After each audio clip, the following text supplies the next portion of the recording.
Welcome back. Today we're doing a deep dive into a fascinating batch of reports from the AI Unraveled Daily Rundown, specifically looking at September 23rd, 2025. And if you boil it all down, there's this really stark contradiction running through everything, isn't there? There really is. On one side, you see these, just unprecedented investments, billions upon billions pouring into building the actual stuff for AI. Huge infrastructure. Yeah, the physical scale is immense. But then, right alongside that, you get these very immediate, very real failures. Things going wrong mechanically, human errors, plus this growing sort of unease about what all this tech is actually doing to us day to day. So our mission today really is to try and make sense of that paradox for you. How do you square a $100 billion deal with a robo-taxi crashing on day one? Or, the frustration people are feeling in the office. That's exactly right. And I think it's crucial that we look at this less like a software update and more like physics. The biggest story isn't some new feature. It's the sheer physical hunger of AI, the resources it needs. Right. We're moving really fast from just talking about code to these massive engineering challenges, power grids, supply chains. It's fundamental infrastructure. Okay. So you absolutely have to look past the algorithms, look at what AI needs to even run at the scale they're planning. And that means infrastructure, yeah, but it also means immediate human impacts. Got it. Okay, so let's unpack that. Let's start where the big money is flowing, what we're calling the gigawatt gambit. Because these numbers, they don't sound like company budgets anymore. They sound like, national economies. That's a good way to put it. And discussing this infrastructure is key because it really tells you who's going to control AI's future. So the headline grabber, Nvidia's plan, a $100 billion investment, aimed specifically at building these huge dedicated data centers for OpenAI, like AI factories. Exactly, AI factories. And the plan is to deploy Nvidia systems that, get this, total 10 gigawatts of power. Now, 10 gigawatts sounds massive, but what does that actually mean? Can you put that in perspective? It's a scale we haven't really seen before for this kind of thing. To give you a sense, 10 gigawatts, that's enough power for roughly 8 million homes in the U.S. 8 million homes. Wow. It's so big that even OpenAI's CEO, Sam Altman, he called it an unprecedented infrastructure challenge. It's basically what they see as the baseline energy needed for the next wave of AI models. And the hardware to actually use all that power, the GPUs, that number is pretty wild, too. Oh, absolutely. NVIDIA's CEO, Jensen Huang, he pointed out this one project. It needs somewhere between 4 and 5 million GPUs. Wait, 4 to 5 million? Million. And that's double the total number NVIDIA shipped in all of 2024. Double their entire output from last year. Correct. For one project. It shows the demand isn't just climbing, it's like jumping exponentially, orders of magnitude. Okay, so the scale is just immense, but what's the strategy here? Why this massive deal? Well, it's hugely significant strategically. For OpenAI, look, this is a lifeline. It's a very calculated move to cut their dependence on Microsoft for cloud computing. Okay, buying independence. Buying independence and the ability to scale up without hitting someone else's limits. And for Nvidia, what's in it for them, essentially bankrolling their biggest customer like this? Well, for Nvidia, it creates this, what one analyst called a powerful defensive moat. A moat? Yeah. By putting down $100 billion, they basically get to, quote, pick winners and losers in the AI race. They're locking in the biggest player. Right. It cements Nvidia as the central must-have platform for this whole AI era. And crucially, it probably puts a damper on OpenAI's own plans, which are expensive to make their own custom chips. Which would be the biggest threat to Nvidia's dominance. Exactly. So it looks like an infrastructure deal, but underneath it's a major industry power play. And just to hammer home the scale, Nvidia's CEO called this the first 10 gigawatts. Implying this is just the start, the baseline. So the infrastructure challenge is really just getting started, okay? But here's where it gets really interesting, I think. You have that massive investment story, billions and gigawatts. Right, the grand vision. And then you immediately pivot to the real world right now, where things are being tested and sometimes failing quite noticeably. Yeah, the gap between the ambition and the current execution in some areas is pretty stark. Take the reports on Tesla's robotaxi test down in Austin. First day, July 1st. How'd it go? 3 separate crashes. 3. On day 1. 3 crashes.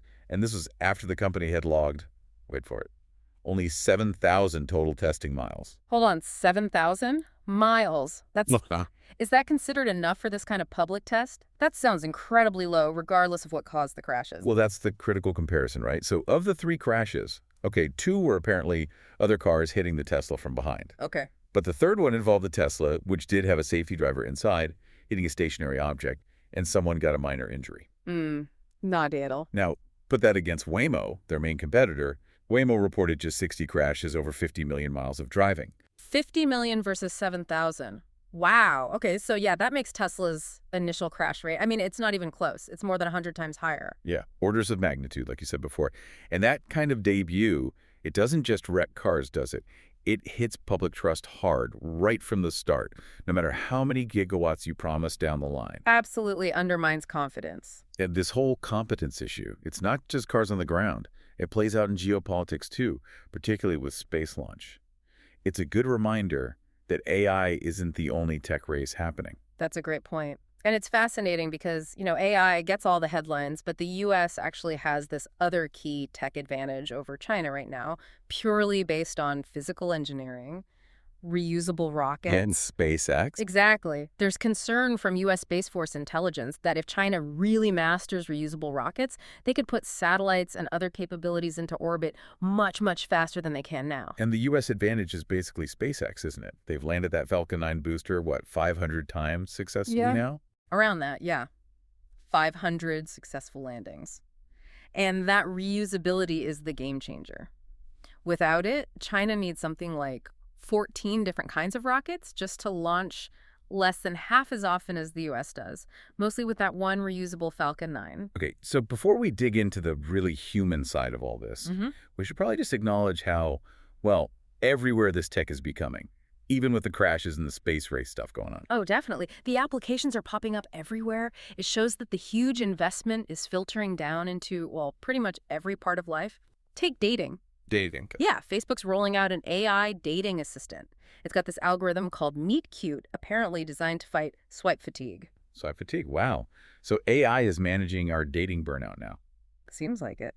And then, completely different end of the spectrum, you've got Sparks Analytics. Capgemini used this AI platform, Outcome IQ, at the Ryder Cup this year. Golf tournament. Yeah, processing like 360 different data points at once, running what-if scenarios live during the match, giving deep strategic insights. Okay, so it's filtering down everywhere, which brings us right to the core question.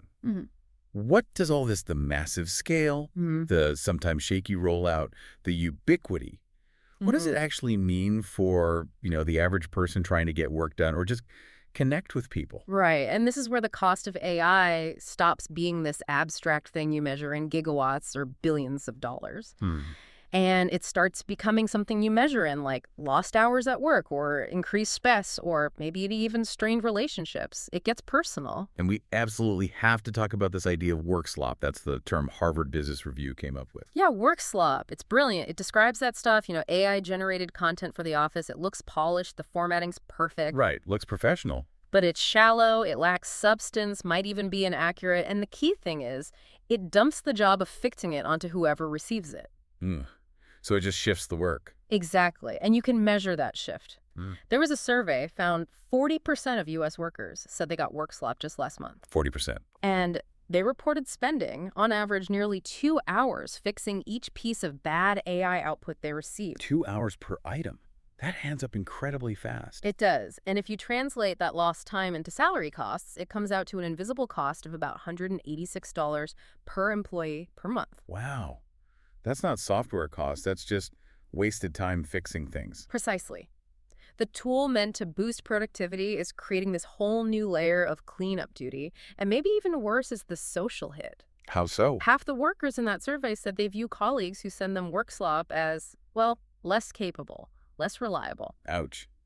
So it's actually damaging professional trust between people. Yeah, it seems to be eroding it. And that erosion, that sense of things weakening, it goes beyond the office, doesn't it? According to this new Pew Research Center data, the general feeling out there seems pretty worried. Overwhelmingly so, actually. A big majority of Americans told Pew they're more concerned than excited about AI's rise. Only about 10% felt more excited than concerned. Only 10%. What are the main worries? Well, interestingly, connecting back to what we were just saying, it's less about job loss and more about what AI does to sort of human skills. human abilities. Okay. 53% believe AI will make people worse at thinking creatively, and half, 50%, think it will erode our ability to form meaningful relationships. So creativity and connection, those are pretty fundamental. They really are. And the skepticism, it's actually highest among younger adults, digital natives, under 30. Really. You might think they'd be more optimistic. You might, but no. 61% of them worried about creativity and 58% worried about relationships. It's like they see AI potentially impairing character, not enhancing it. But here's the paradox you mentioned earlier, right? Because despite all that concern, that cynicism. Yeah, despite all that, 3/4 of the same people said they'd still use AI for daily tasks. Okay, so how does that work? They want the efficiency. They want the time savings. But crucially, they seem to want it mostly for analytical stuff or, impersonal tasks, not for things that touch creativity or relationships directly. They want the practical benefit without the existential baggage. Exactly. And the number one reason cited for using AI, saving time. Someone in the survey put it perfectly. They said, AI lets us save something we can never get back. Time. That tension. Yeah. Yeah, that really sums it up. Wanting the time back, but fearing what the tool that saves the time might be doing to us, to the skills that make us human. That's the core of it, I think. Okay, so let's try and synthesize this. We've seen AI pushing the absolute limits of infrastructure, computation, the $100 billion, the 10 gigawatts. A massive scale up. Right. And at the exact same time, we're seeing these immediate system-level problems with trust, with safety, with actual human productivity, the robotaxi crashes, the rise of workslop. Yeah, the vision versus the messy reality. Now, before we get to our final thought, we should quickly mention one other big tech story from the reports, not AI, but still about foundational security. Oh yeah, that was quite something. It's a good reminder that security threats aren't always about complex code. What happened? The Secret Service busted this huge, apparently well-funded network operating out of New York, actually near the UN General Assembly. Right. And it involved physical hardware, over 300 SIM card servers, and get this, 100,000 SIM cards. 100,000 SIM cards. What could that even do? Well, the system was powerful enough to potentially process 30 million text messages a minute. 30 million a minute. Yeah, and authorities worried it could have been used to potentially shut down mobile service across the city. Imagine that during an emergency. Wow. Okay, so a huge physical infrastructure threat running in parallel to all the AI developments. Right. It just underscores that while we're focused on the algorithms of the future, these basic physical security challenges are still very much with us. Okay, so that brings us back then to that central contradiction we started with. We're building this absolutely immense, power-hungry AI infrastructure. Yep, designed specifically to solve problems faster, save us time. And yet, the single biggest fear people have, according to Pew anyway, is that this same AI will end up destroying the very human skills, creativity, critical thinking, maybe even connection, that we actually need to identify problems and figure out how to solve them in the first place. The tool might undermine the user. So given that tension, here's the question we want to leave you with. If this whole system is built to save us time, partly by automating thought, is the ultimate cost of AI really measured in gigawatts and dollars? Or is it measured in maybe a diminishing of human character itself? Something to definitely think about, especially as you decide what to do with all that time AI might be saving you.